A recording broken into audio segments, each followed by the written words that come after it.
Hello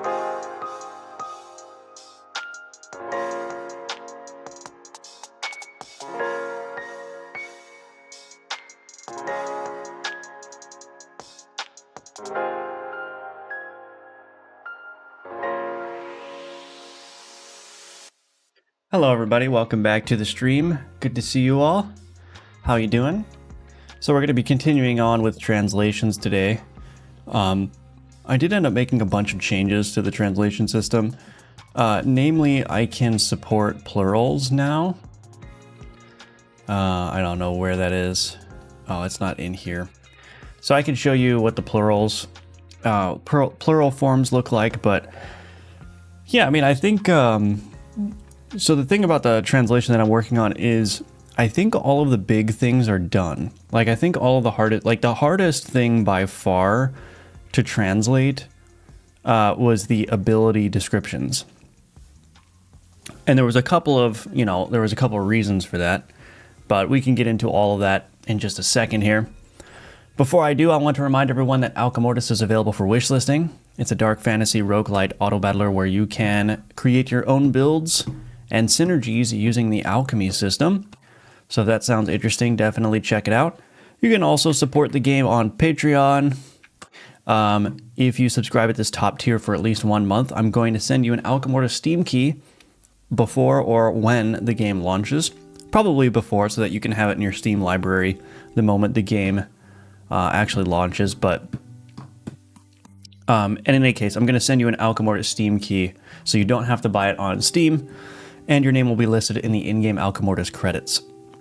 So yeah, definitely consider doing that if you want to. That would help me out a lot. But you can also purchase one of my Udemy courses. These will teach you how to build complete games in the Godot engine. And again, it's a great way to support me as well. Alrighty then. Good morning, Malicious Rabbit. How you doing? Good to see you. Ninja Link, welcome. Good to see you. Welcome to you both. So, back to what I was saying. So the reason why, the abilities were so complicated is because, I was building out the English strings for a lot of the ability descriptions, but there's also a lot of conditionality in certain situations, right? So like this 2-query string template here, this basically has all kinds of conditionality. It checks the query parameters, and then it changes the text based on what's being supplied. And I'm obviously constructing correct English grammatical forms here, but that would not work for the translated version. So what I ended up doing, and this is what I covered yesterday, but I'm just rehashing it, is I ended up pushing this English word into a description template. Now this description template never actually ends up being read at runtime. This is just a read for my translation generator script. So essentially I can still build out the English strings dynamically. And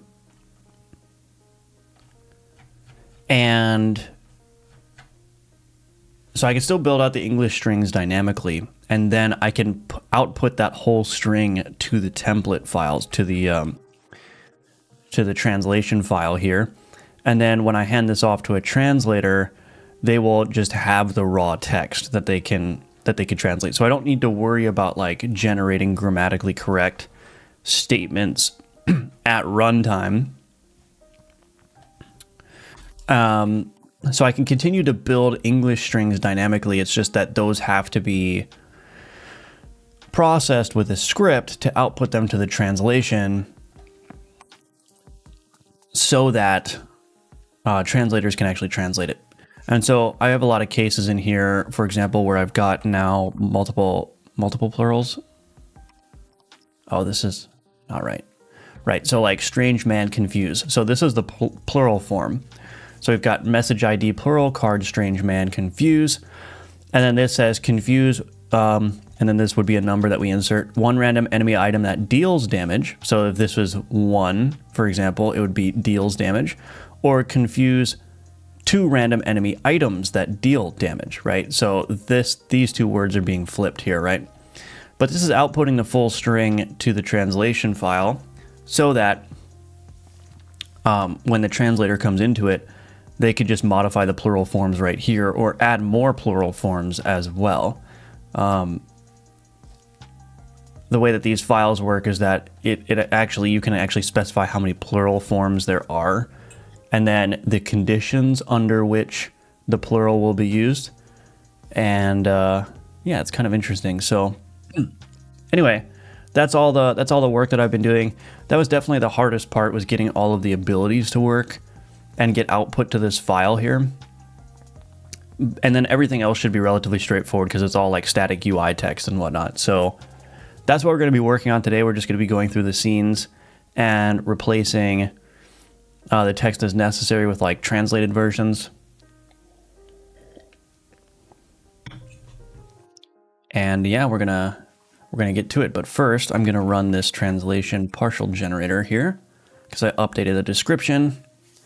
So this is just a script here that essentially iterates through all the resources, all the structured data in the game, basically, and outputs the translation files for that. So we can see only one line has changed here, but I can just go over the translation partial generator again real quick in case anyone's interested. So I have generate abilities, generate artifacts, generate cards, so on and so forth.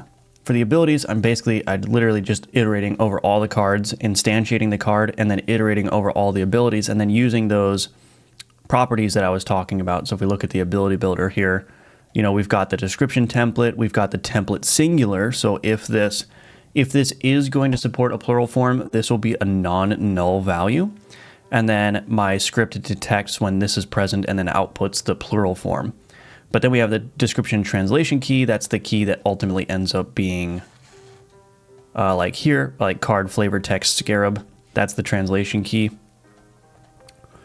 And then, yeah, I basically create these PO entries, which is just like a custom object.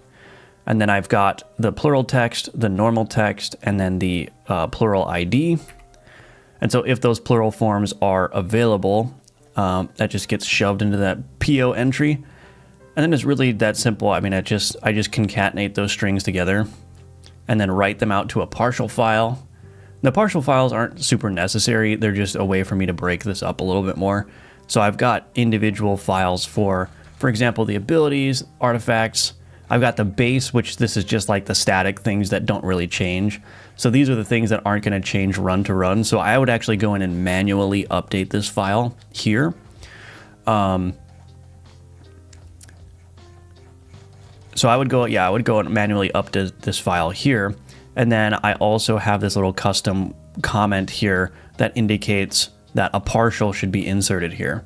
So for example, when I process this base file, I run a regular expression to find these resource paths, and then I read the text at that resource. So en abilities, I basically just read in all this text and replace that line in en base with all that text.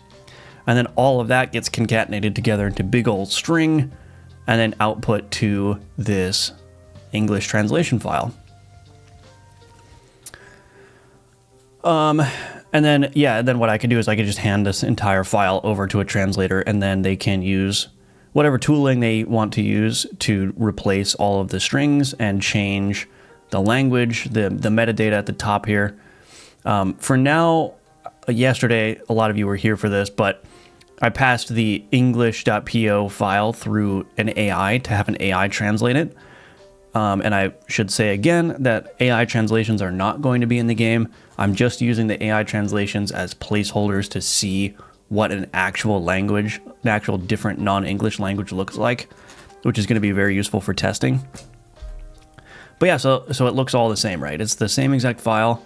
It's just got the French forms for all these messages. Now, I didn't regenerate this file for the plural forms, so this is a little bit out of date, but you know, the concept is the same. Are you worried at all about people being able to decompile your game? If so, what's something you're doing to prevent that? No, I'm not worried at all. I'm not worried at all. Welcome to the stream. Magic I am. Just overhauling the incremental game for the Jammin. Oh, nice. Nice. Very cool. Should have taken a break before I jumped into another one, but I finally have a vision for the game, so I'm focused now. Yeah. I mean, it's good. Like, if you're motivated, if you got something you want to do, then yeah, might as well do it, right? Hello, Emerson. Welcome.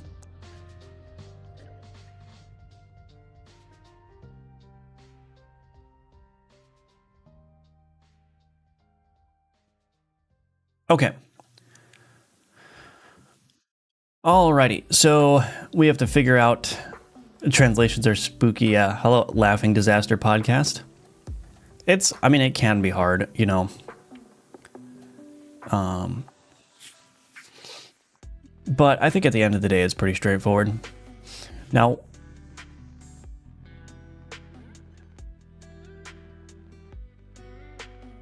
the cat is doing something. Hold on, let me go see what he's doing.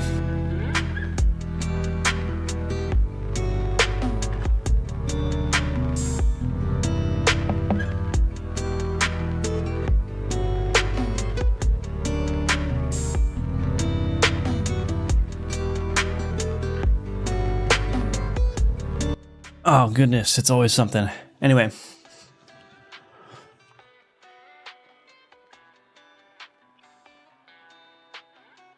Okay.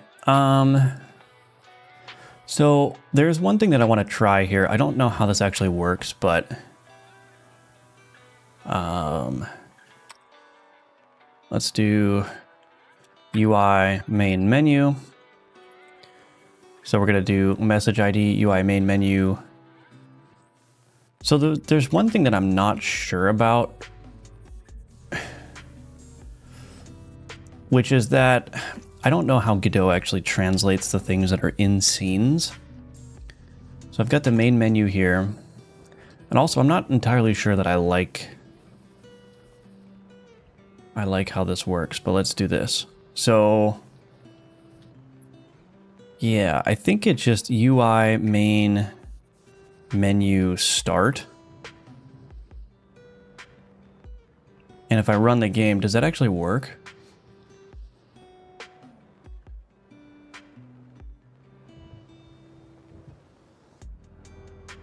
Oh, I forgot to rebuild the translation file. Also, I should turn off skip menu. That would help.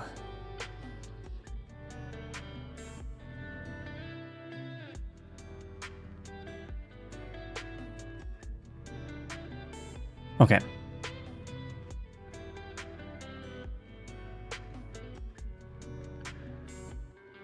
Moin hamburger idiom for good morning.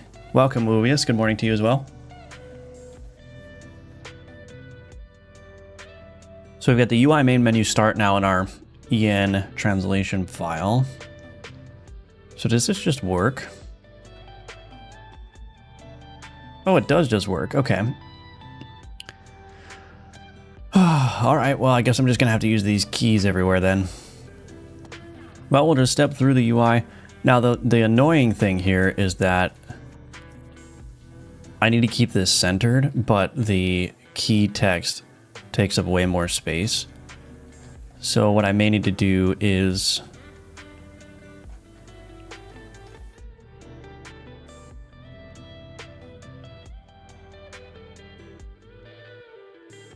increase the size quite substantially. 96.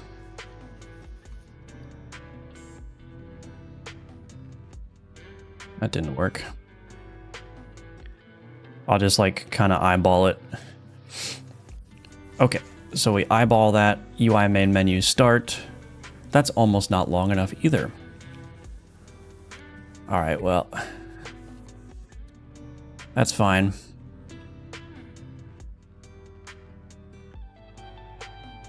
The alternative is to translate these all in this script, but I don't know about that. I don't know if I want to do that.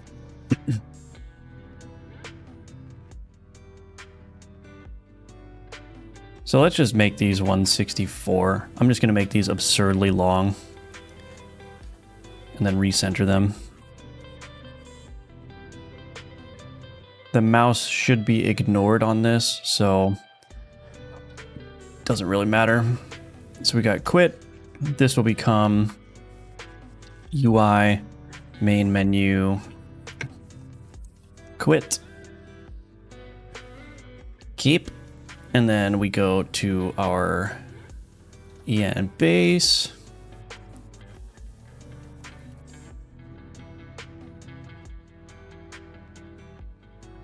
I was kind of tempted to create a custom label, like a custom translation label. Actually, I may still do that. So the idea that I had was, okay, I create a custom class that extends label. And then what I do during the translation partial generator is I could identify all of the scenes in the game that use that label, and then I can pull the translation key out of that label and throw it into the translation file. So the benefit of doing that is, number one, it becomes automatic.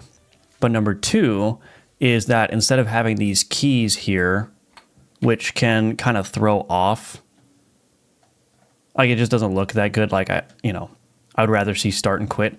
So the idea is if I had this translation label, I'd be able to see the standard English text, and then it would get translated automatically at runtime.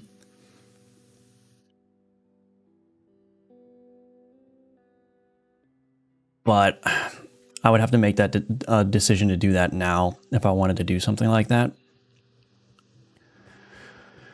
And that would just be a matter of changing all the labels in the game to be those custom labels.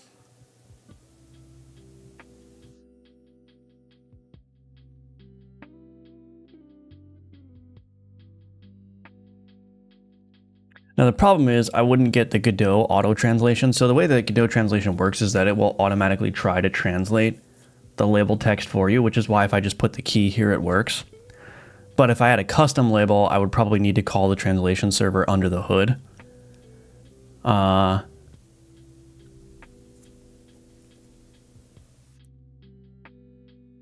yeah, I don't know. I guess I don't need to overcomplicate it. How do you version control the game? Just chuck the whole project folder onto GitHub? I mean, yeah. I mean, that's essentially what you do. I mean, you probably do want to exclude certain files. Like for example, the Godot directory. I'm excluding the logs directory. There's a couple of other like out directory here that I'm excluding. But yeah, I mean, you generally don't need to commit things to the repository that can be generated outputs. So for example, like you wouldn't commit final builds of your game to your repository because the source code is what allows you to build the game, right? So like anything that can be generated from the source code or regenerated from the source code does not need to be put into version control. So that's why, like for example, the Godot directory here, this doesn't need to be committed because Godot will rebuild that if it's not present. But yeah, that's the gist of it. Go to view, you can define the preview language in the editor. What?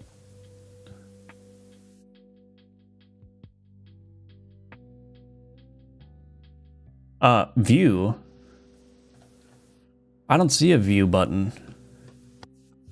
Oh, view.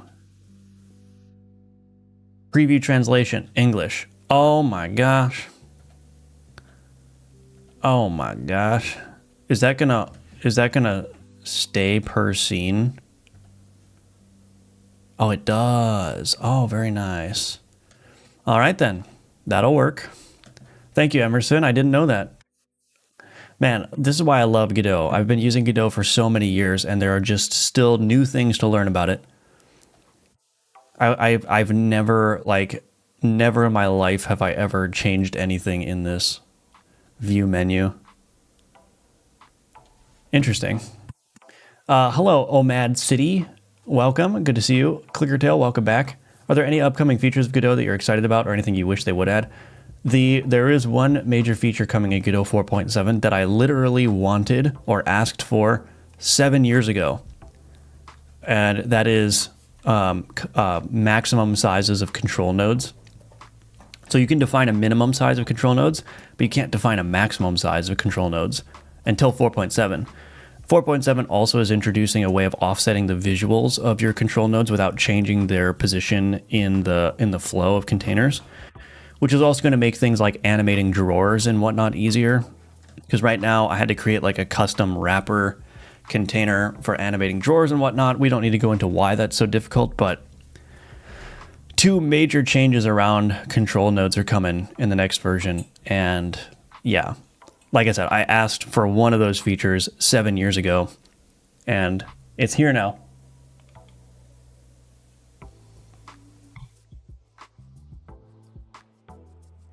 Seven stream streak, welcome Kelso, good to see you. I'm pretty sure Godot projects are supported for git ignore. I just think there are in-editor version control system plugins, which I'm not touching. Yeah, I mean, I don't really see a reason to use like Godot's Git integration. My opinion is they should just strip that out, because it's like you're just adding bloat to the engine, and you are. I mean, maybe there's something I'm not thinking about. Like maybe if you're like on an Android device, maybe the built-in version control into the editor is a good idea. But if it's not necessary, then I think they should just strip it out, because like there are plenty of Git clients you can use that are all way better than the Godot integration. Like you can use GitHub Desktop if you want a more user interface way of doing it. You can use the command line if that's what you're comfortable with. I mean, I literally use VS Code as my Git client. Like even if I'm not changing any code and I just want to commit assets, I just open up VS Code and then commit it from here, because it's just so like, there's something about the VS Code like Git integration here that is just so like intuitive. It's like the right mix of technical and also like I don't need to write Git commands, you know what I mean? Anyway, 2D tab, yeah, I got it. Thank you. I want to read-only export variables for Godot. Read-only export variables, that's a good idea. I mean, you can do that with C#, right? But 4.6 or 4.5 feature, I think. Maybe for proprietary Git clouds or something. Okay, so we got UI main menu quit. We have a UI, oops. So we got to do this. Settings label. UI main menu settings. And we got to change this 164. I'm just eyeballing this, so we're gonna have to see if this is actually working. And then we've got the unlocks label.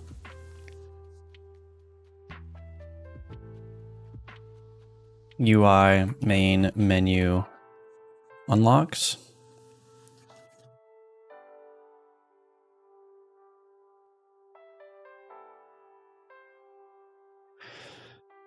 Okay.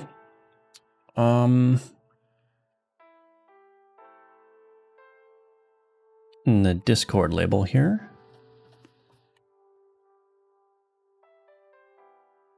UI main menu Discord. So this is not going to be, I don't think it's going to be a super entertaining stream today, but I want to get as much of this translation work done as possible. So that way, you know, when it comes time to actually get translations into the game, I've hopefully already caught all the edge cases. I've already refined everything, and it should just be like a drop-in replacement. So that's the point that I'm trying to get to, but we'll see.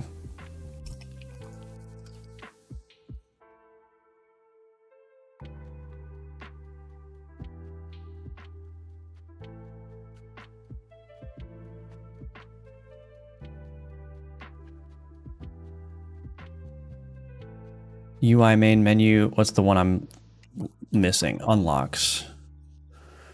Okay, so I'm gonna go to translation partial generator, regenerate this, and then we go back to the main menu and everything should be good.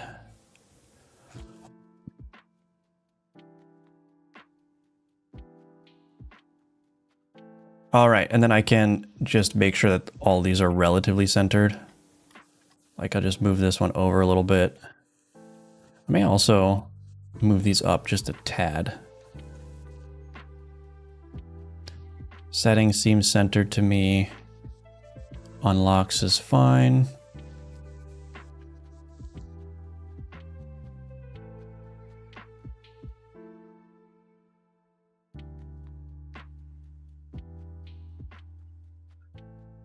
All right, let's see what it looks like. Just joining for a few minutes. I sense some internationalization going on. Yes. Yep, I am doing that. Hello, Straight Pointer. Welcome. Alrighty. I still think that start text is a little bit too far away. That looks better to me. Yeah. All right. One scene down. It's good practice to dream about catching edge cases beforehand. Yeah. Yep.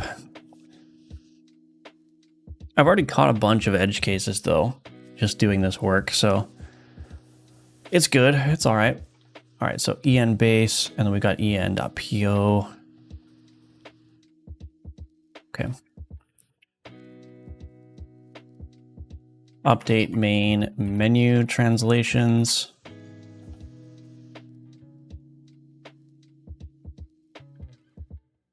Okay, main menu done. What else? What else?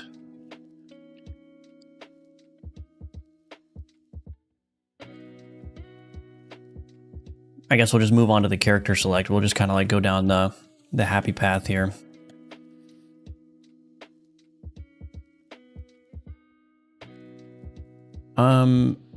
So there's a back here. So let's do UI.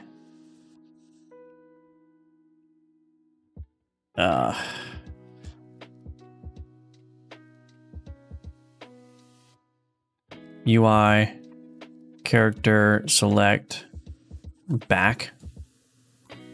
And yes, I am going to be extremely verbose with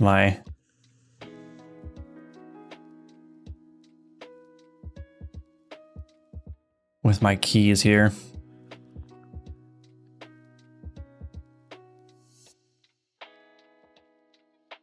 The size of this one doesn't actually matter.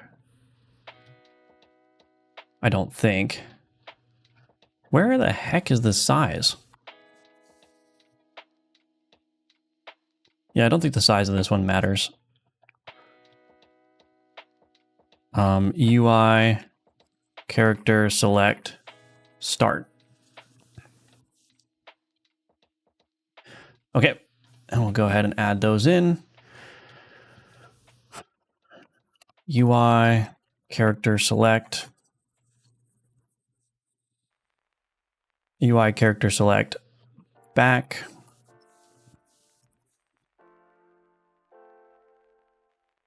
UI, character, select, start. Now, I guess what I could do is I could just make these the same string. Maybe I should do that. Because I do want to like not have so much redundancy that the translator needs to do. So let's just use UI main menu start here. And I may actually change that, but anyway, we could fix that later. Okay, and then UI character select back. All right, let's go ahead and run the translation generator.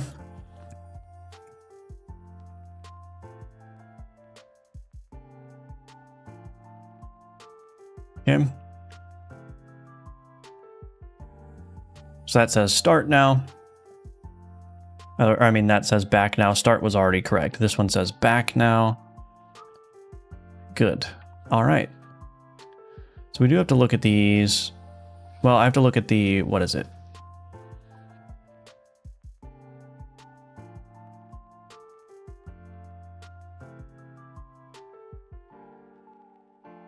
Where is the character? Oh, character information. So probably need to update the character information as well. I think, do I need to update the character information? Let's see. I think this might already be translated.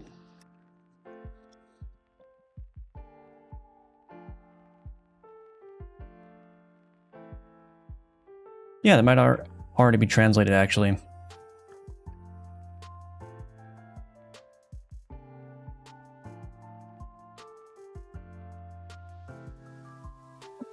Let's see. Locale, French. Let's just give it a shot. Can't export read-only variables in C#, it shows error. Well, you can make them read-only by making them have a private setter.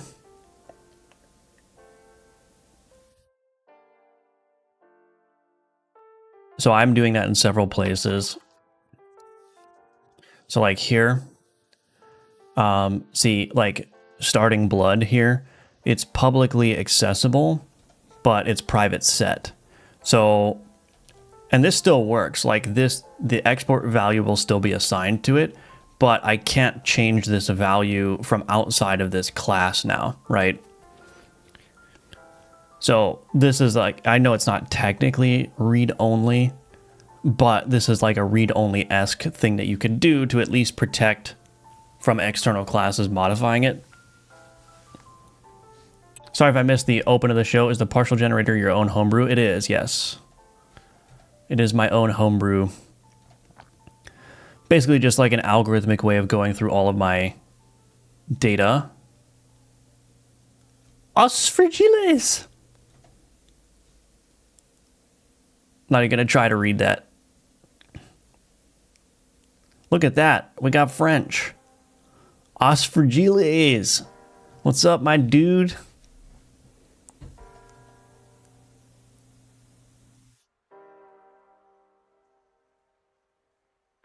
I'm so glad that this font, this Grandeur font that I'm using, has the special characters, because I like using that for the headers. Necromancian. Os fragiles. What's up? So these strings are falling back to English because I have not generated the French translation for that yet. And again, I feel like I have to keep saying this every time because somebody's going to hop on the stream and be like, what? You're going to use AI translations for your game? I'm going to go review bomb it. The AI translations that I'm using right now for the game are for purely test data. It's so that I can do this. I can go into the game and just get a feel for like what the actual language is going to look like from a layout perspective and everything. So yeah, don't worry about that. The translations are all going to be done by humans. It's just for testing purposes. I'm doing the AI generated translations. Okay, so we are missing a couple of places. 1x speed, 2x speed, 3x speed. So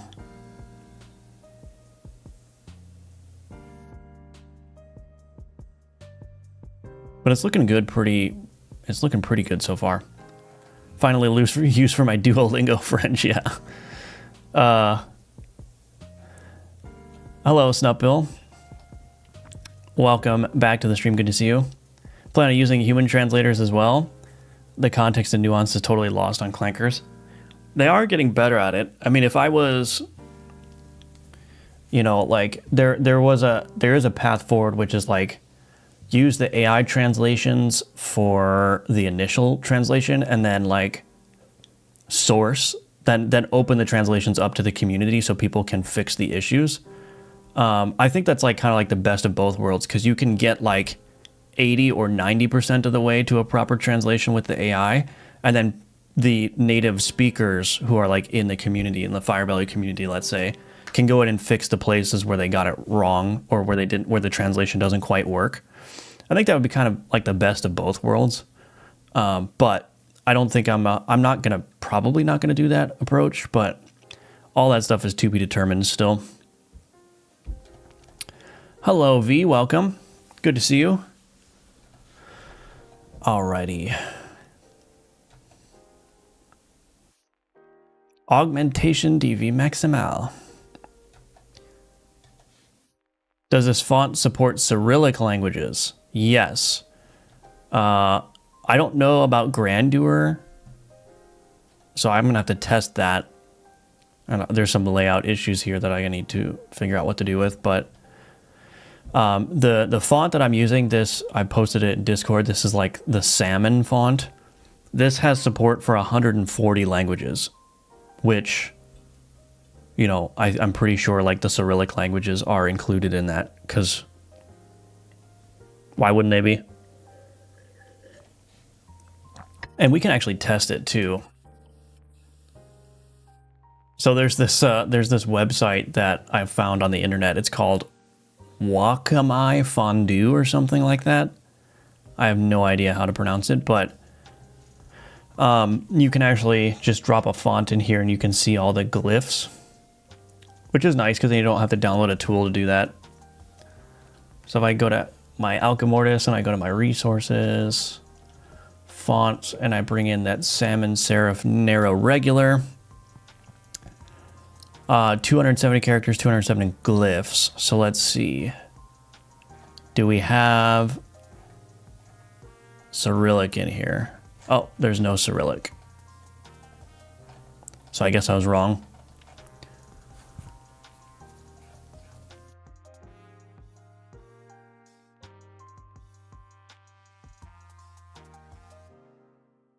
So yeah, I mean, I'm gonna need to have a different font for like Chinese anyway, so I may just have to like find appropriate replacement fonts for those specific languages and just like swap it out at runtime when it detects that locale change.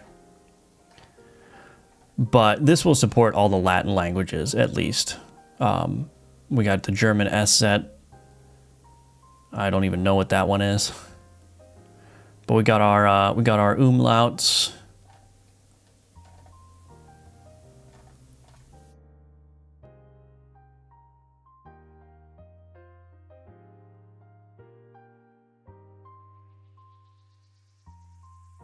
So yeah. Anyway. I'm making a game with GD Rust and I'm having a blast. Having your stream on in the background is a good way to passively learn Godot things. Awesome. Glad to hear that. That website is so useful for font stuff. It is, yeah. There really is a website for everything. Hello, December A. Welcome. I don't know what that says. The true good strat is to make game with no text. That is true, yeah. Sacrifice onboarding the player because mechanics cannot be explained with text. I think it would be an interesting challenge, like if you just like, if you said like your game, okay, I'm gonna have a game with the constraint of like having no text at all. That would be an interesting design challenge. I think it should be doable, right? Because there are like, I mean, there are all kinds of places in just like everyday life where, you know, like symbols alone can be used to convey meaning, right? So yeah, I mean, I think it would be, you know, like there are certain road signs that don't have text on them, but, you know, people know how to read them, I think. I don't know, based on people's driving nowadays, maybe not. Anyway, probably should continue on with these translations here. So let's go to the player inventory next.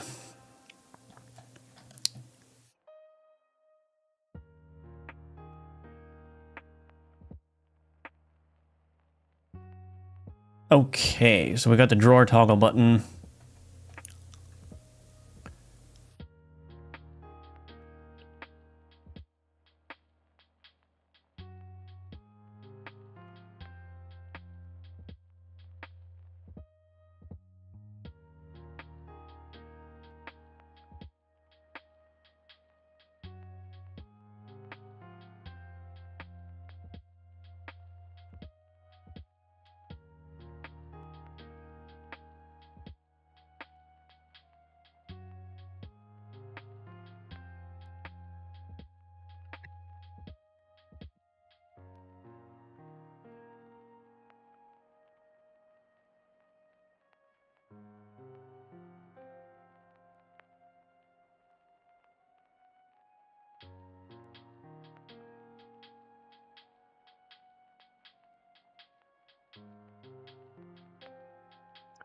Now I'm almost wondering if I should make these a little bit more generic.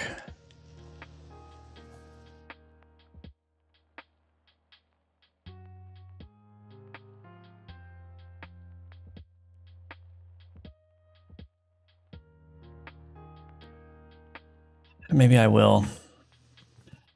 UI start, UI quit, UI settings, UI Discord, UI unlocks, UI back.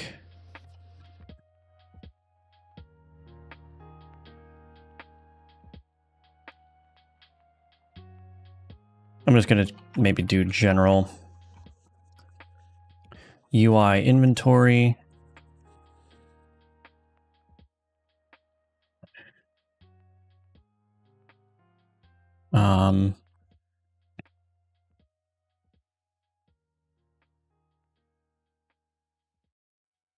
What am I doing?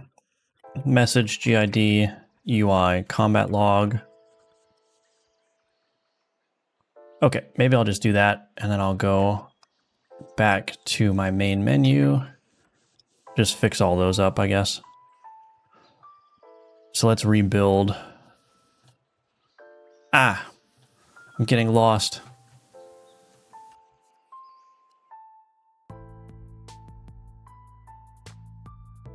She said Adam is the coolest ever.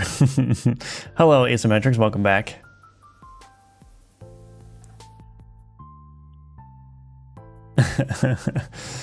Anyway. Oh, this translation stuff is fun, isn't it? Okay, that one's good.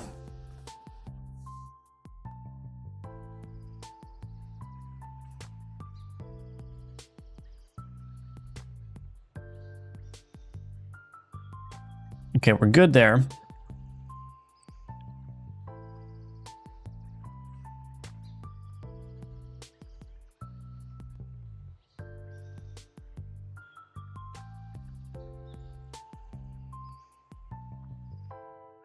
Okay, we're good there now. Go back to my drawer UI. This one will be UI inventory. And this one will be UI combat log. I wonder if that will work.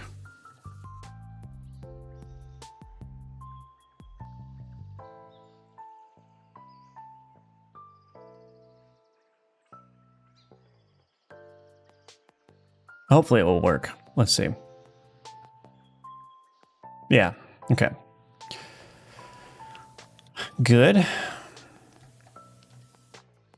Okay.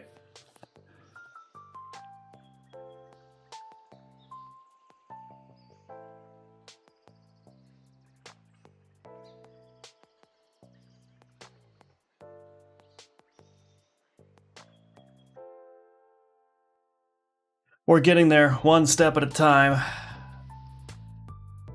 Oh, one step at a time. One very tedious, slow step at a time.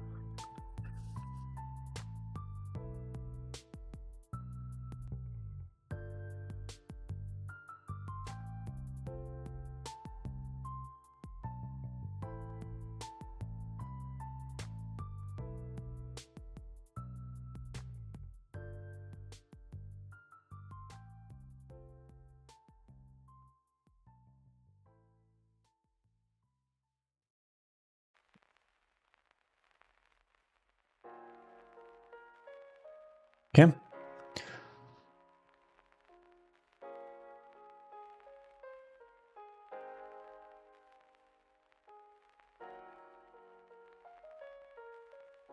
Then we got to do the auto resolve.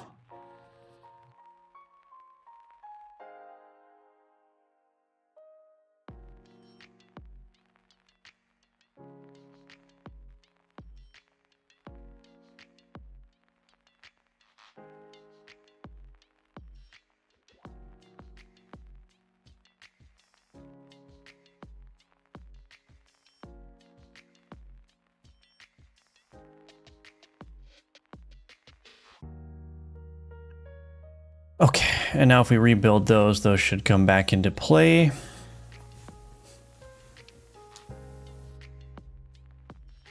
Fortunately, this seems to work pretty well, so here we go, auto resolve. All right, so that's good. What else do we got here? Combat log is something that I need to figure out how to translate still, so that's going to be a little bit tricky.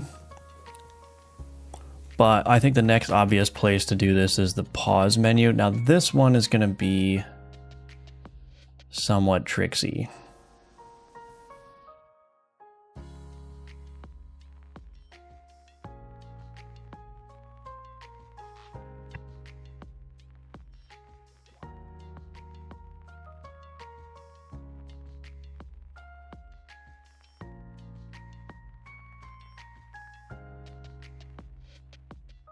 Because these are kind of like special buttons, but anyway, let's just do UI paused here. Okay.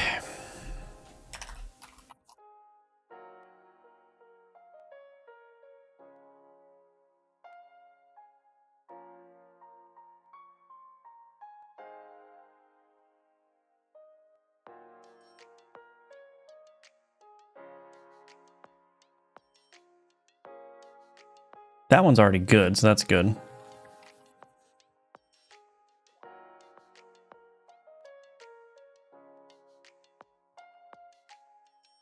Actually, I'll use settings there.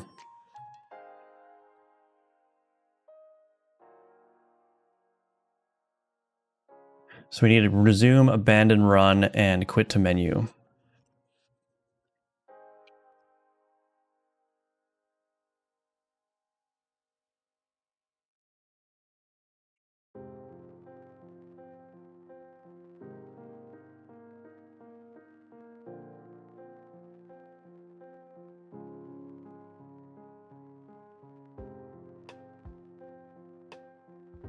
All right, let's run the translation again. Those debug settings are so genius. How did you generate them? Debug settings. Can you explain what you're talking about exactly? We're talking about the translation previews and stuff, or the translation files that I'm generating.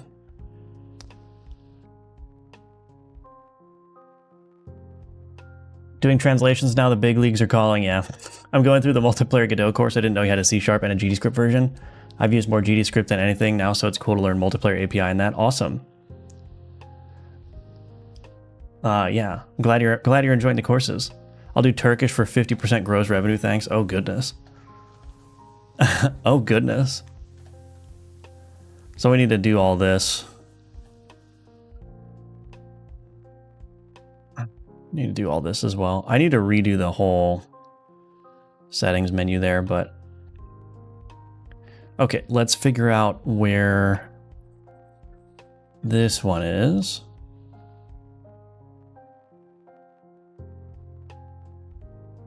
I already have a string for this one, so that's good. So I just need to center it properly. Now there is going to be a problem. This could go off the screen a little bit, so maybe I need to I'll need to handle that, but that's okay. This will be UI settings. There we go. Alrighty. So yeah, we need to do the options menu now. Here, I will make this easy on myself. We're just going to call this UI settings. And then we need SFX, full screen, screen shake tutorials. This one is... yeah. This should be relatively easy, I guess.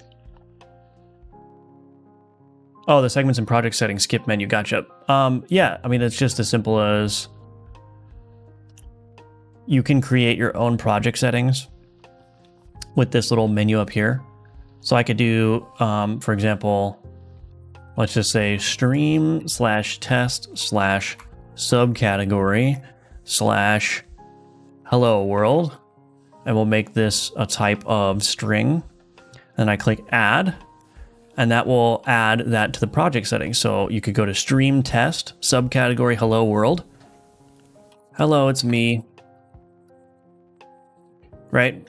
And then you could read that project setting based on this path in the code. So it's a very nice way of, just setting up some configurable data and flags that you want to use when you're running the game. And then you can just delete them too if you don't need them anymore. So delete, that goes away. So that's basically what I've done here. Just set up a bunch of categories for what I want, and then I can just switch these on and off. And then all of that is read from the game debug static class here. So I've got all of the setting paths here. And then I just have helper method like is training dummy enabled, is test player cards enabled, get test player cards, is skip menu enabled. And you'll notice that for the majority of these, I'm checking to make sure it's a debug build first. So basically, all these things are called in the code base, but if it's not a debug build, these essentially just become like default values, right? So mute sound effects will never be enabled in a non-debug build. Otherwise, if it is a debug build, it reads from that project setting. So yeah, that's basically it. Very handy. Would definitely recommend doing something like that if your game has some complexity. Thought you made them by script with custom type hints and descriptions. No, it's just all built-in Godot. Built-in Godot functionality.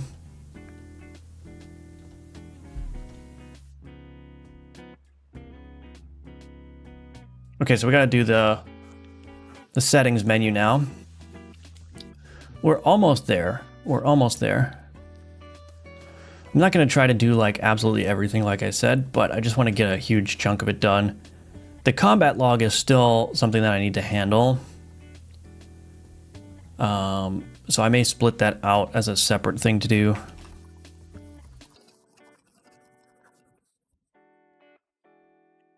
But I'm not going to worry about that right now. I'm kind of eager to just get back into doing normal game development stuff, but I might as well translate as much as I can, or at least add support for translation for as much as I can. And then, I could fix whatever remaining issues later. I think the big challenges, except for the combat log, are done. So yeah, it's all right, I think. It's all right. Excuse me. Okay. All right, I'm going to take a quick 3-minute break here, and then when I come back, we'll get this translated. And then what I may do is I may just merge all this stuff into master, just get all the translation stuff in, because it's working. It's not finished, but that's okay. So translate this screen, get everything into master, and then we'll find something else to work on. I still want to work on these alchemy animations, for example.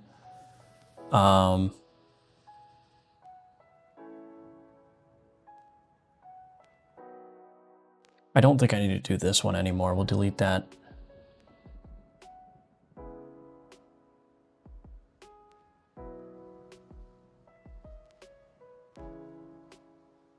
So yeah, we'll figure out what to do after I come back, but I'll be right back in 3 minutes and we'll continue on.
Alrighty, I'm back. Let's continue on.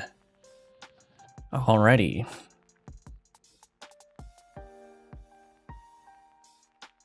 UI music volume.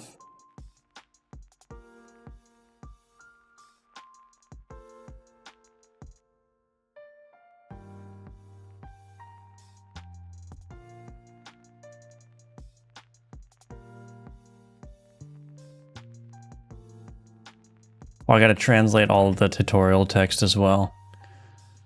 Let me write that down. That's going to be an important one. I think that one should be relatively easy though, because they're just static strings really. So it's just a matter of taking those strings from the code and just plopping them in.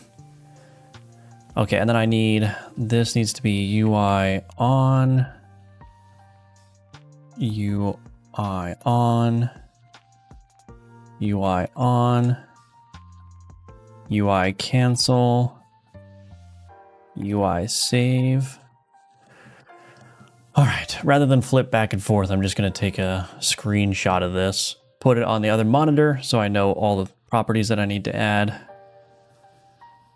then we'll go in here. UI music volume. UI SFX volume. I will need to have language settings in the settings at some point. So swapping the locales or the language, whatever, is going to definitely need to be something that I add to the game. But based on my research, that's also relatively easy to do.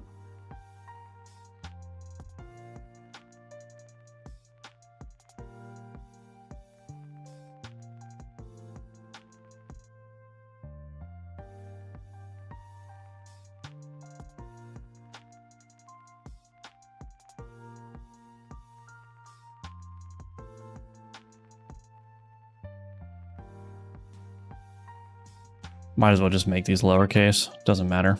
I'm going to change all this anyway, so. Then we need UI cancel.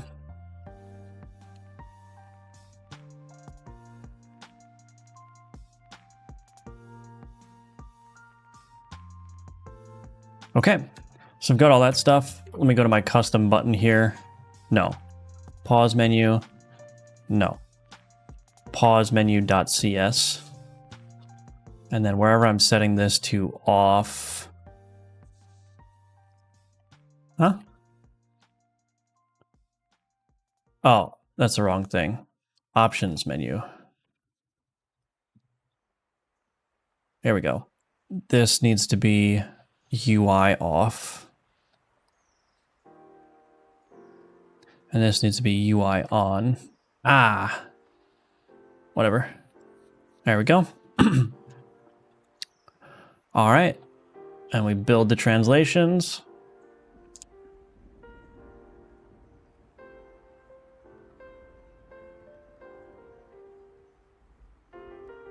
And there we go. Oh, UI, I spelled that wrong. That's okay. Oh, it's correct in the file. It's just not correct there. Cool. Alrighty. Let's see what it looks like. Hello, Wise Ham. I've been working on pathfinding and making it smart, but also performance efficient at the same time. Also working on making the enemies not clump. Any ideas? Well, it depends on how many enemies you have, right? In Gunforged, I didn't have that many enemies, so I basically just made the enemies collide with each other, and that was a good way of keeping them separated. But if you've got like hundreds of enemies, yeah, you're gonna have to use probably different optimization tricks. I mean, you know, even hundreds of enemies may be handleable by the physics server. But yeah, I'm not personally aware of like which algorithms are good for that. So kind of the wrong person to ask, but I know that this is a relatively common problem. So you should be able to find resources online where like, how do you handle pathfinding with like hundreds of enemies, right, efficiently? And how do you prevent, you know, enemies that are pathfinding from clumping together? There's all kinds of different approaches for it. I'm just not aware of any of the implementations off the top of my head. But I do know that's a relatively common problem. You should be able to find good resources on that on the internet, on the interwebs.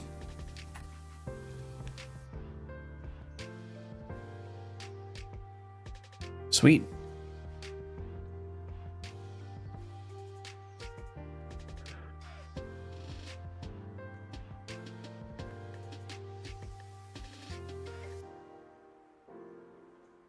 So we have one other spot that I probably should address. Oh, UI continue is one that I need as well.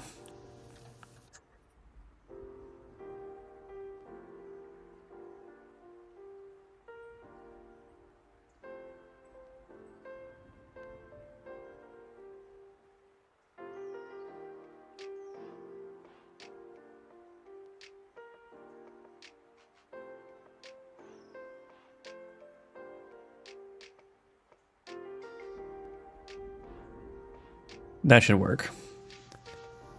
Okay. Why did that say continue though? I have ignore save file on. Oh, that might just be a bug with my debug settings. What languages are you wanting translations for? Number one, most important is Chinese.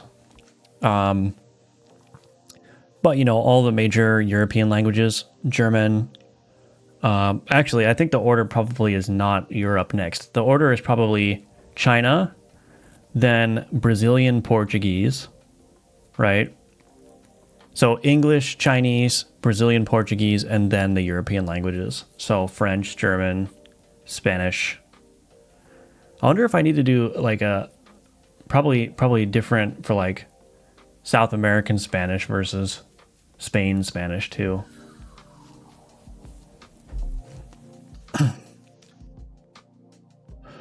But Chinese is the most important one. Probably the second most important one is, like I said, Portuguese, Brazilian Portuguese.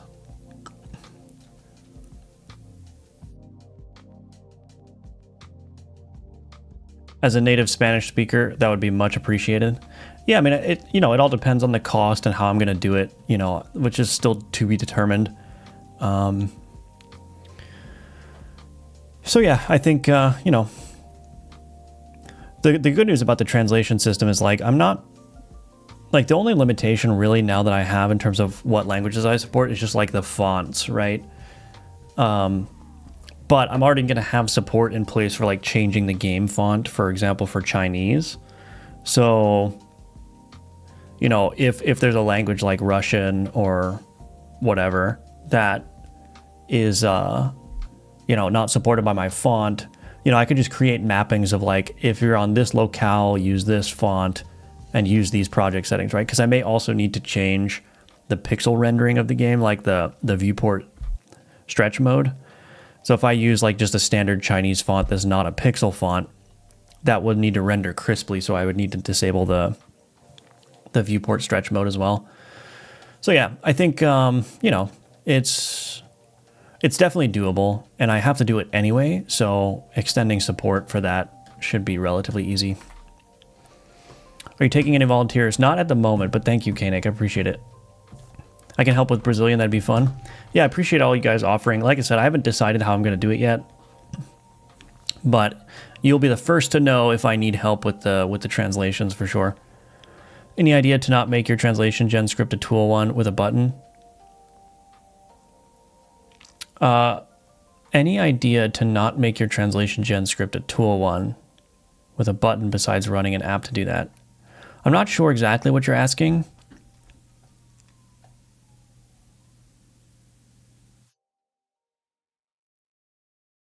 Make it a tool script with a button, maybe? Out of curiosity, why is Brazilian Portuguese in the top 3? Yeah, this is just my uneducated guess based on what I understand, but like a lot of Europeans who are, let's say, the age that gamers typically would be, can already speak English. So the European languages are not as important to support because a huge chunk of people from Europe speak English, right? I don't think that's the same thing is true of Brazilians, and Brazil is a huge market for games as well. So, of the big markets for selling games, you've got one, China, which does not have nearly the same proportion of English speakers as like Europe, for example. And my sense is that Brazil is the same way, that there are English speakers obviously in Brazil, but it's not like the same proportion as like European English speakers, right? So Brazil is a huge market with a low propensity of English speakers compared to Europe, right? This is all like relative, right? So the idea is like if I make the game in English, obviously it's going to be fine for the United States, it's going to be fine for Canada, it's going to be fine for Australia, it's going to be fine for the UK. And then it's also going to be fine for Germany and France, you know, those kinds of nations. But if I only offer English, you know, a huge chunk of the Chinese market is not available to me because not a whole lot of people speak English there. So yeah, that's just kind of like the rationale. I could be wrong about that. You know, it's all going to depend on like when I actually get into the translation work, like what people recommend. But that's my understanding anyway. Come to Brazil is strong on the internet. Yeah. Are you saying we are dumb? Usually Asian languages are pretty efficient.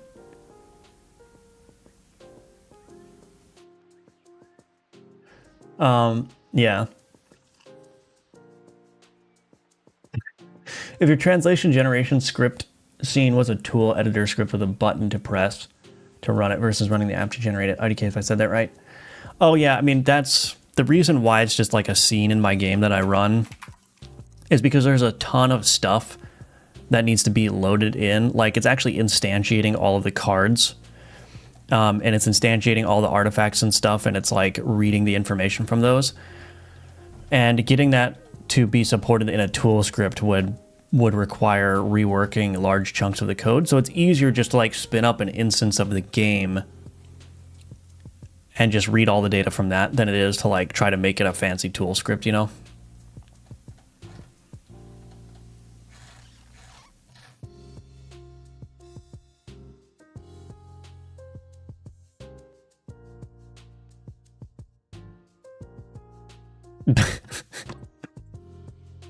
Goodness. All right, anyway, I'm feeling pretty good about this, so I'm gonna actually restart to update that right now because that's bothering me. Close Godot, and I'm gonna get this merged over. Translation. How many commits? 35 commits going straight to master. Let's do it.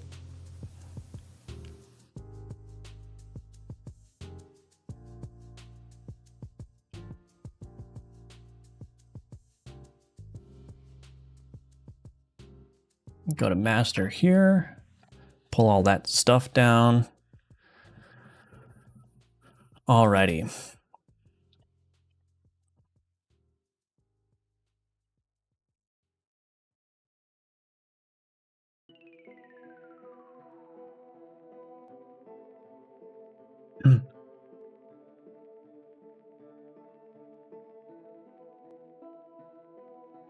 What is the main logic behind your translation implementation? I will soon have to go through some process, but IDK the optimal way for it.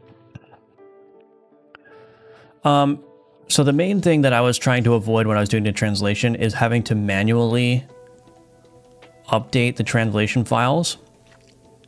So like, for instance, if I look at my, let's see, abilities, right? So this is all of the text that describes all of the abilities that can show up in the game. And actually, I actually don't think this is capturing all of the abilities because I need to translate legendary abilities.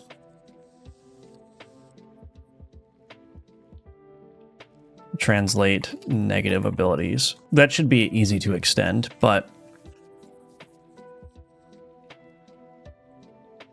in any case, let's move these to the top.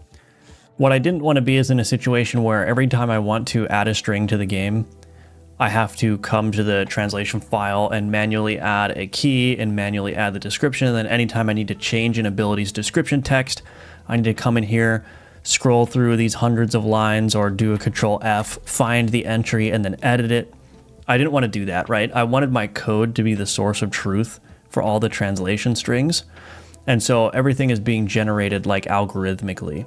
So basically what I have, it might be easier just to look at the cards here. So I'm just putting the display name and the flavor text on the card resource itself in plain English. And then what my translation script, my translation generator does is that it will iterate over all of those cards, load up the resource, and then it adds an entry into the list of PO entries for the translation key, which I did add as a property to this. And this is basically just interpreted from the ID of the card. So this would be like card name underscore acolyte and then card flavor text underscore acolyte, right?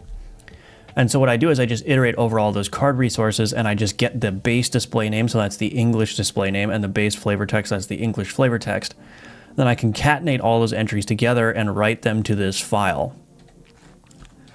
And so what I have now is a situation where for the vast majority of the text in my game, I can just write it as plain English. And then if I run the generator, it just updates those translation files with that text. So my whole goal here is like the code and the resources should be the source of truth, and the translation file should be generated in response, like to reflect that source of truth. I don't want to be in a situation where I'm using the translation file as a source of truth, because that's gonna be a very, very annoying workflow. So I'd much rather, like when I'm defining an ability, I'd much rather just at the ability definition point say, here's the language for the description, here's the translation key, and then here are the parameters that need to be supplied into the string. And then that's it, right? So the code is the source of truth, always.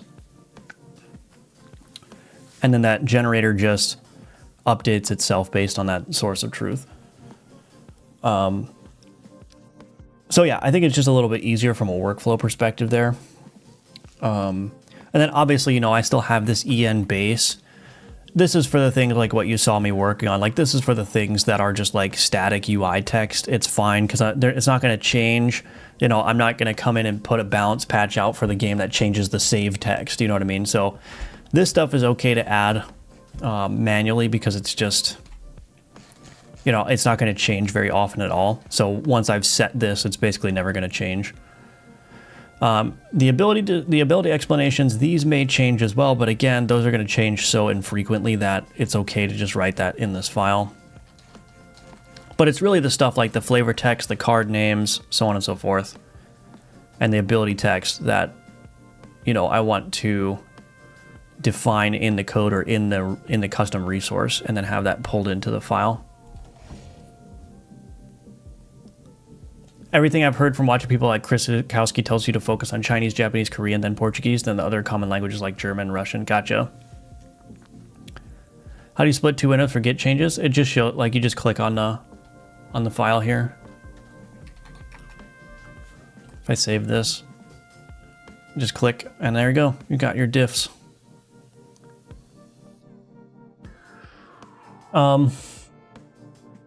We'll tune into the stream later, but I'm gonna go read up on the docs. Okay, sounds good.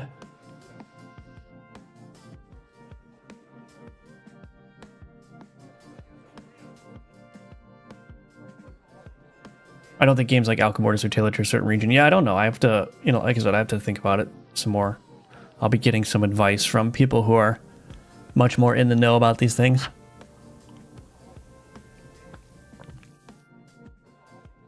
Good morning, okay, water, okay.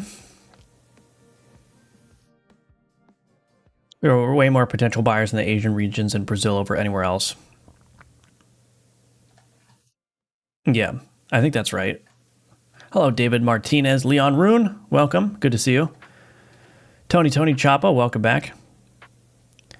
How you removed 3D and library tabs in Godot? You could do it from the editor or from the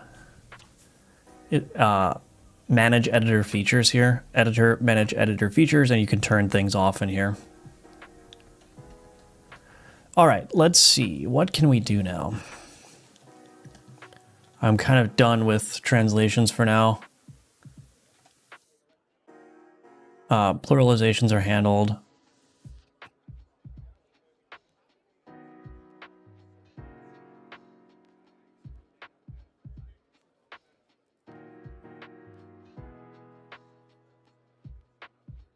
So still some more translation work to do, but you know, like I said, I don't want to get it like 100% done right now. I just want to be confident that the approach that I'm taking is going to work, and then I can do that later. All right, so we could work on some alchemy animations. I'm still not super satisfied with how those look, so I might change those up.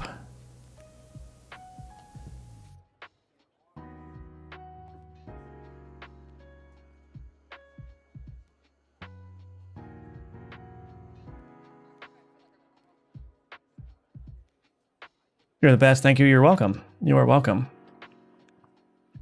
All right, so these alchemy animations. So I changed the alchemy so that it slides out now and goes behind the alchemy board and then fades out a little bit. So this will indicate to you that you need to take cards, and then it will slide back in. The thing is that slide animation just seems a little bit stilted to me. I just kind of like quickly threw it together to see if it would work.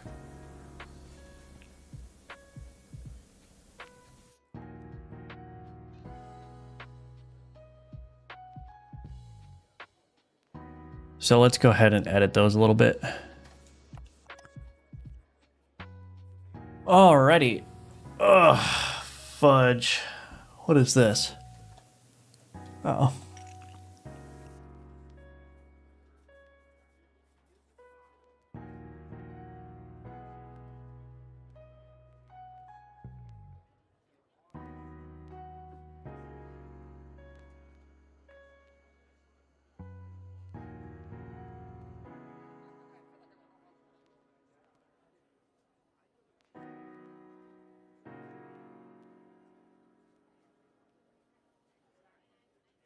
So I wonder if just changing this curve on the floor a little bit would help.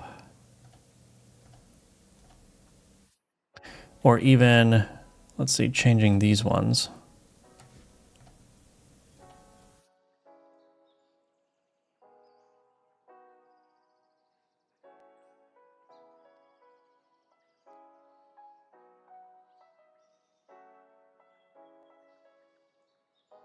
That looks a little bit nicer already. We could add some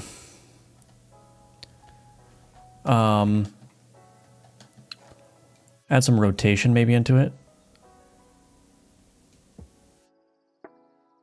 So let's take visuals here.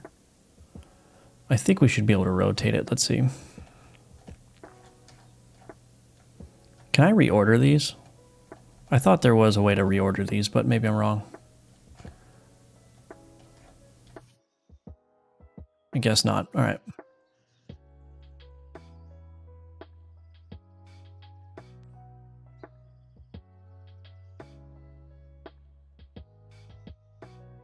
So we don't need to do too much here.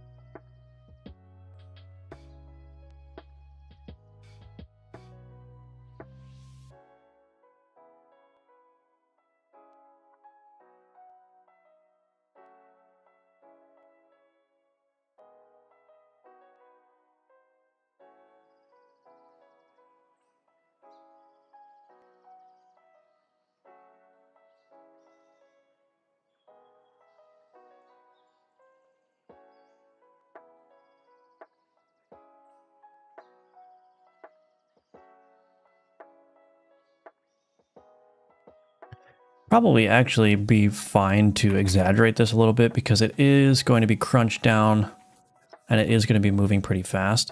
Oh, easing is 0.420.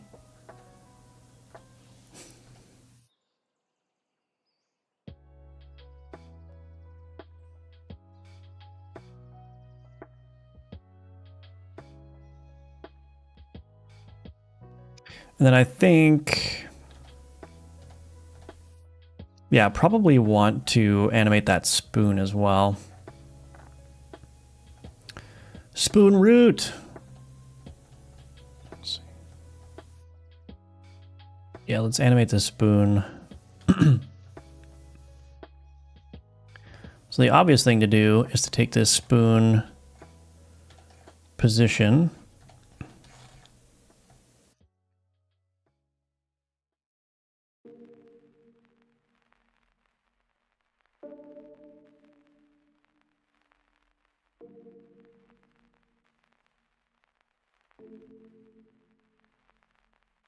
Okay.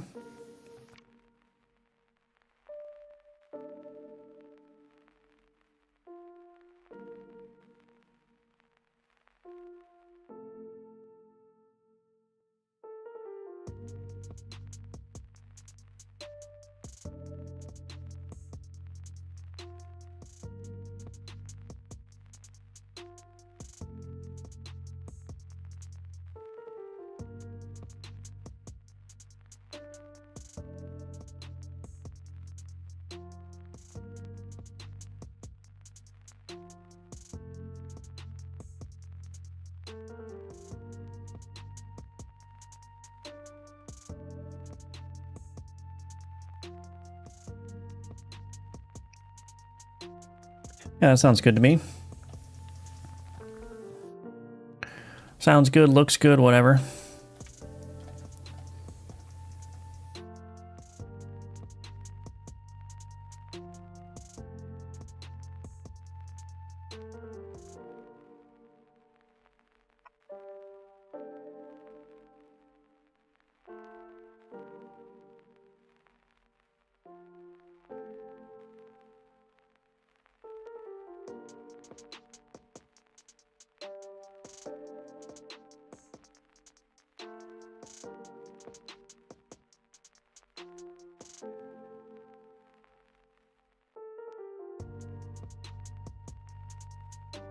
Oh, I wonder if I want to...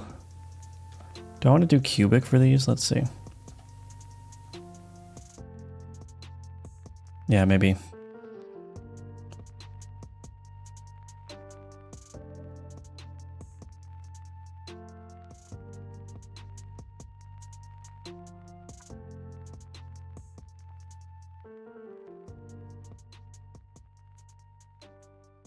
Okay, we can also probably modify this position so that it's coming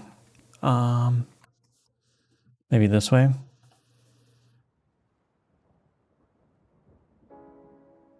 Yeah, something like that can work.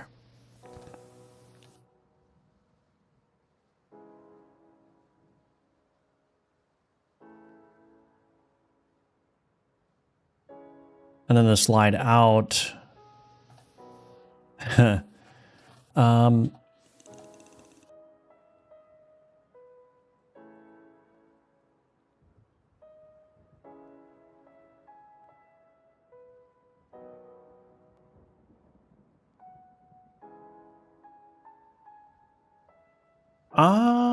Alchemy container anim slide fade in.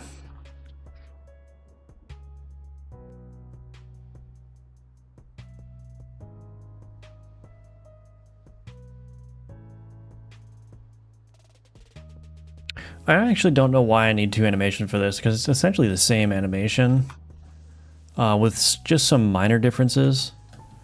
So I may figure out how I can unify those, but let's see. Let's just see how that looks first. That should look much juicier.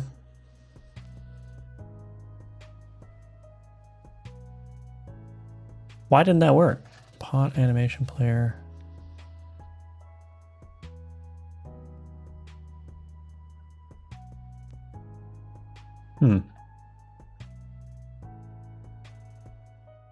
Oh, did I edit the wrong? Oh, I edited the wrong one. That's okay.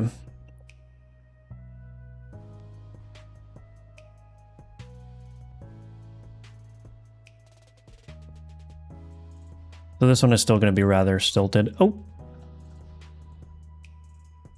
Yeah, that looks fine. So now the question is,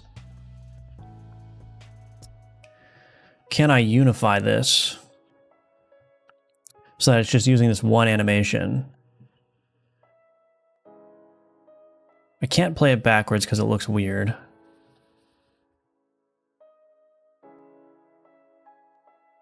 I also want to change this spoon rotation a little bit more.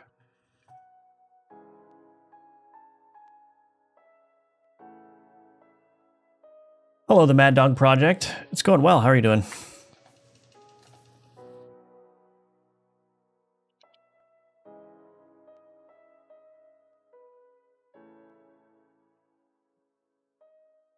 Okay, so let's do this. Let's delete this slide out animation. Delete the slide out. Okay.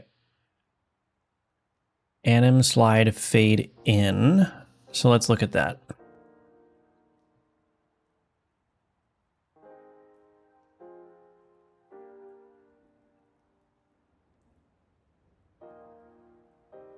We're going to change this to anim slide fade, bool in, if fade in, if fade out. Okay, and then what we're going to want to do is do private void toggle show toggle. Let's do anim toggle show behind parent. Show behind parent. I'm going to say clickable control dot show behind parent is equal to show behind parent. So let's build that. So I'm going to try to do this with just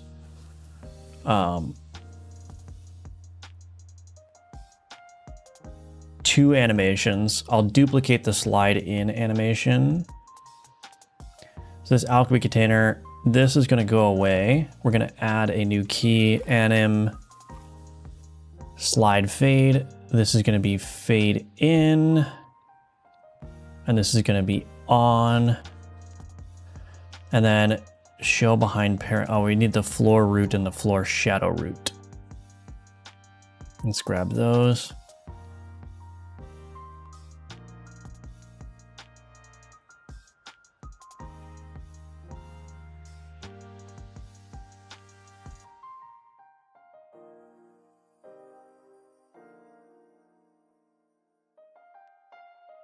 Okay, floor root dot show behind parent is equal to show behind parent, floor shadow root. Okay, perfect. So we're going to get rid of these show behind parent things.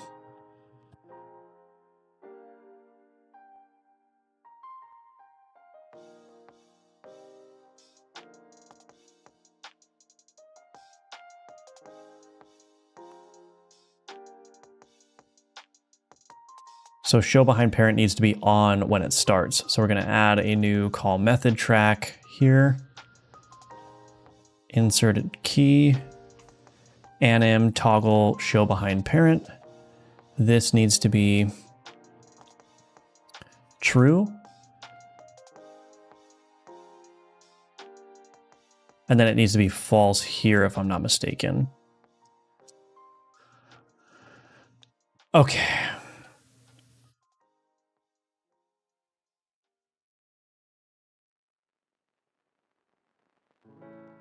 Okay, so that looks good. Now we're going to duplicate this animation. This is going to be slide out.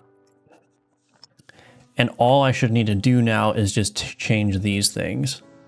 Now the annoying thing is that if I ever want to tweak the animation, I'm going to have to delete the animation, redo it. I don't know if there's a way to like merge animations such that it's just this. I mean, one way to do it is to just create another animation player for it and just have it locked to the same amount of time.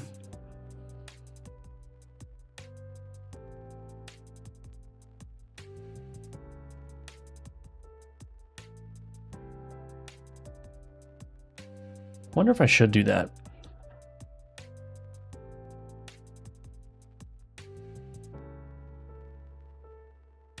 Let's do that actually. Let's just rename this one to slide. And we're going to remove the slide out. Let's create a new animation player.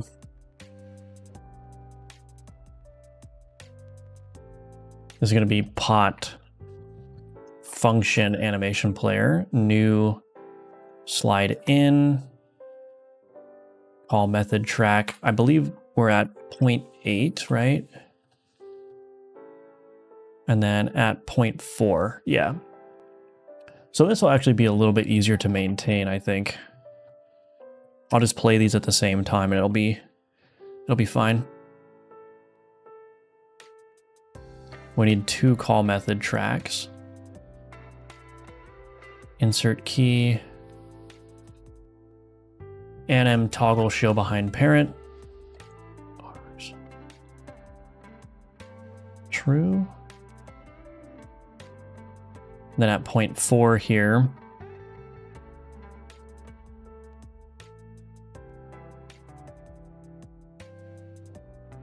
fade in. Then we need another toggle show behind parent to false, and this one's true. So now we duplicate this, we do slide out, and then we just change the arguments here. So that one's off, that one's off, this one is on.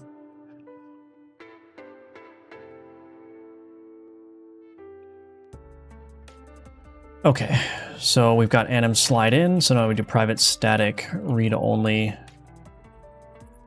string name anim slide.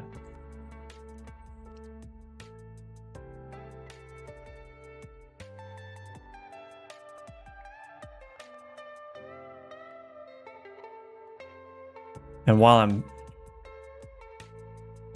thinking of it, I'm going to remove those.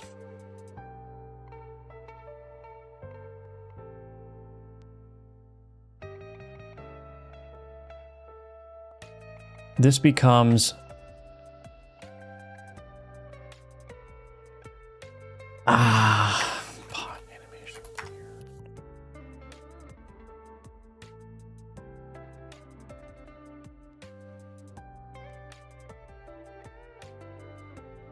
I need to synchronize the playing of these things. I wonder if there's a tool to do that in Godot, but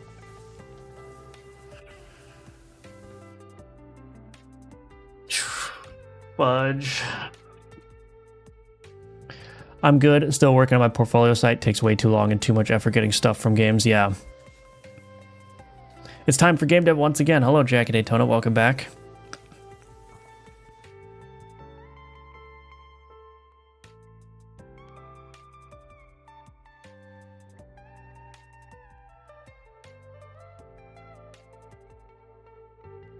I'm going to do something a little bit weird here.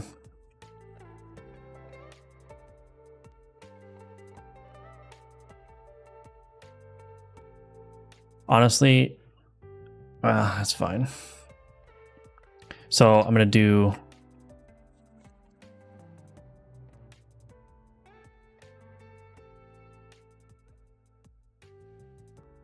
animation started.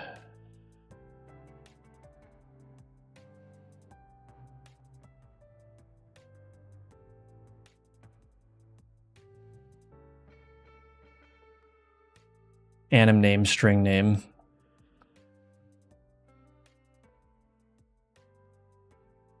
I don't care about the animation.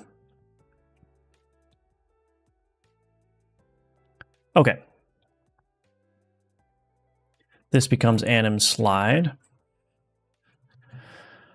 Okay, anim slide, pot animation player, pot function animation player dot play anim slide in.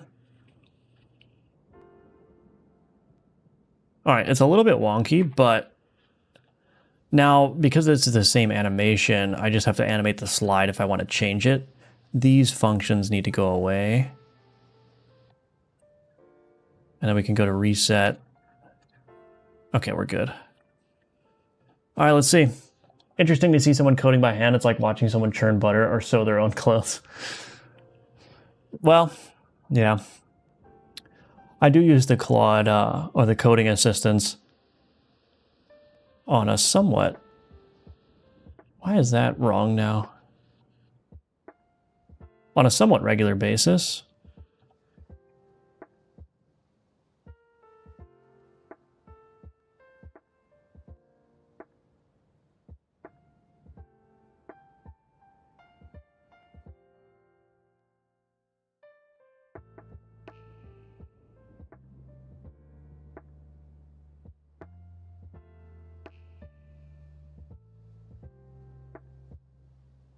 Alrighty. Let's see if this works. Oh, look at that. I think that looks pretty good, actually. I think the floor position is a little bit too lagging behind.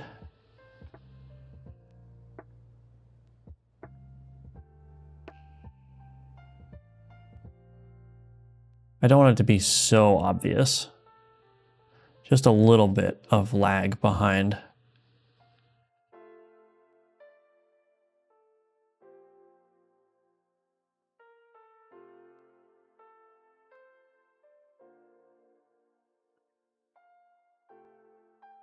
Okay.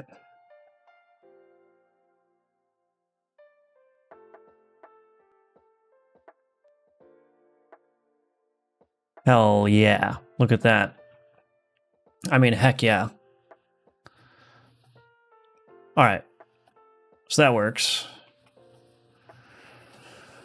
Probably could still do some more work on that animation, but there's another thing that's bothering me here too, which is that price text is remaining after I click. But let's just go ahead and say update Alchemy animations.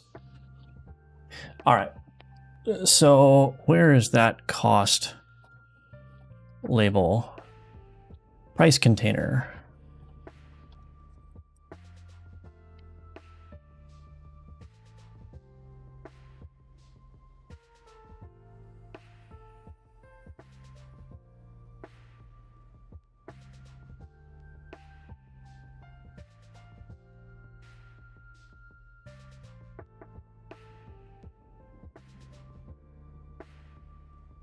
Just hide that cost when the alchemy is initiated. I think that makes more sense.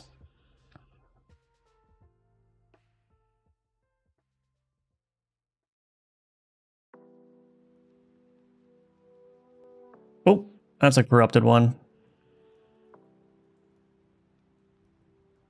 Ability self-turn cooldown modification does not have a translation. Oh, right. I didn't translate the negative abilities yet. Right.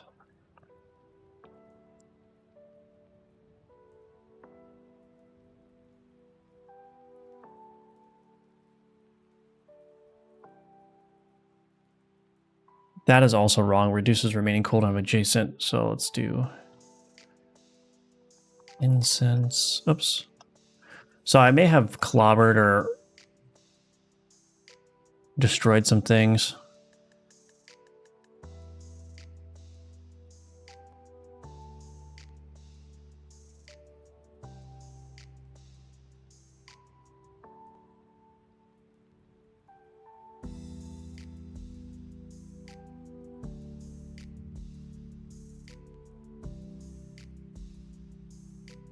So we run the translations again. That should update that. Yeah, I don't know why that was missing the seconds there, but that's all right.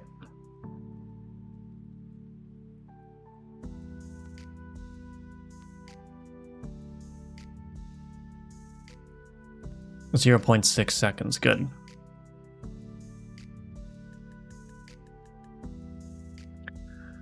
Okay, that makes sense.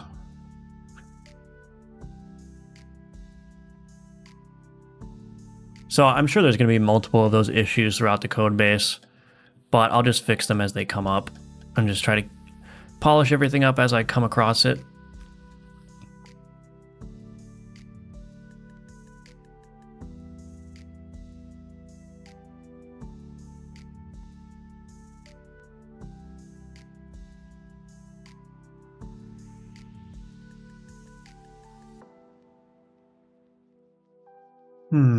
Okay.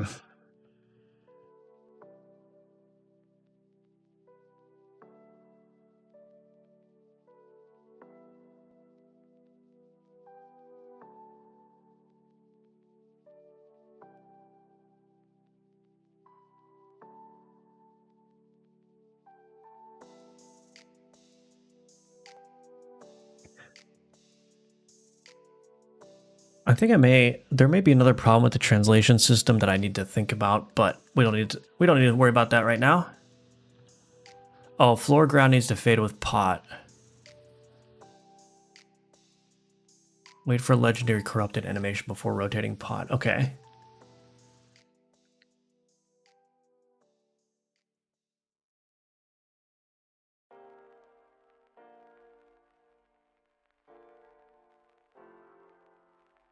Let's do that floor ground fade that I'm talking about.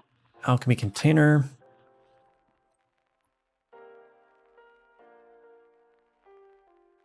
Oh, I'm going to need to get a reference to those things now.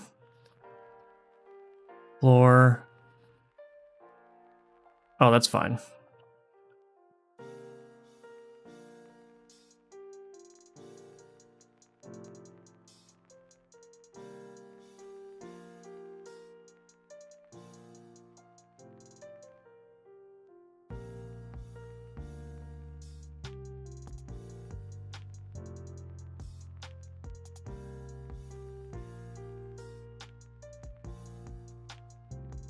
Okay, let's see if that works. So the floor was not fading out with the rest of the pot when it does this little animation. So let's see. There we go. All right, that works.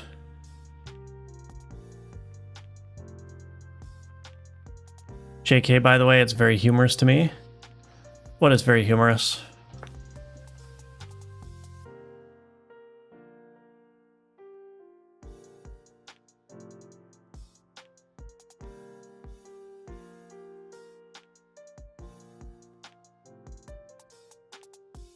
Hello, Junie. Welcome.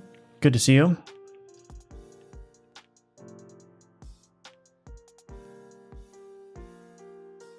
Okay. All right, I think that's a good spot to stop. So yeah, that'll be it for the stream today.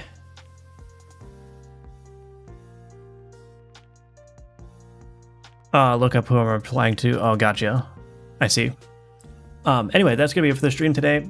Thank you all for watching. Thank you for being here. It's very much appreciated, as always. You can wishlist Alchemortis on Steam. It's linked in the description below. It's a roguelike auto battler where you can use alchemy to create your own builds, so definitely check that out if you're interested. You can also support on Patreon, like the video, subscribe to the channel, follow on Twitch, all that good stuff. Literally just got here immediately ends. Sorry, yeah. Every day from 10 a.m. to roughly noon Eastern is when I stream, so hope to see you tomorrow. But yeah, I hope you all have a good day. Thank you all for your support, and I will see you in the next one. Okay, bye-bye.